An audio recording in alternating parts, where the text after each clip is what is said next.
সালামু আলাইকুম। কি অবস্থা হুজুর? কোন জায়গায় বাড়ি? বাড়ি কোন জায়গায়?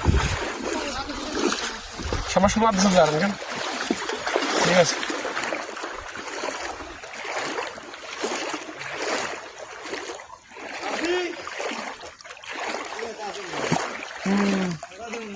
হ্যাঁ শুনেন না তো মা গোসল কোনে করেন?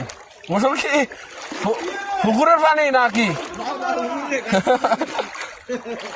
আমরা গোসল করি এলাম আজকে যে অনি এনে ডুব দিল আনি অমান সেম সেম। আরে না তাহলে কি তো না না হুজুর গেছে ভাই দাঙ্গা গেছে ভাই হুজুর এখানে থাই কি করবো এখন কোন সুযোগ সুবিধা আছে?